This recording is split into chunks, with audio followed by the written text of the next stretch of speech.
ඉන්ද්‍රජාල වලින් මගේ පිරිලා හැබැයි මම මැජික් කාරෙක් නෙවෙයි. මැජික් කාරයා මායාවක් මවල පෙන්නනවා ඇත්ත වගේ මං ඇත්ත පෙන්නනවා මායාවක් වගේ ලස්සනට හැට වැඩ කරන. ඒ හින්දා මුලින්ම මං කාලේ හරවනවා ආපස්සට. අර අහවල් දවස්වල මහා අමුතු කාලේ ඒ කාලේ මේ මහා ලොකු රාජ්‍යයේ මුළු මැද පන්තියම ඒගොල්ලෝ මොකද කළේ? ඒගොල්ලෝ දියාරුමින් තිබ්බ මේ ආර්ථිකයේ අතුරේ අතපත් ගගා. එක්කෝ ඒගොල්ලන්ගේ ඇස් ඒගොල්ලන්ව රැවට්ටුවා. එහෙම නැත්නම් ඒගොල්ලන්ගේ ඇස් රවට්ට ගත්තා.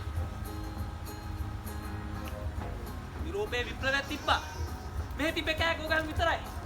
යුරෝපයේ ස්පාඤ්ඤේ බෝම්බ වැටුණු ගුවර්නිකා වගේ නගර තිබ්බා. නමුත් මෙහෙ කම්කරු ഘോഷණ පුංචි වැඩ වර්ජන පුංචි ප්‍රසන්න සිද්ධි නෝ සමහරක් කියනවා අරගෙන වගේ ලොකුවට ගියා. නමුත් උගක් නගර තිබ්බේ කොහොමද? ඒවා තිබ්බේ හරියට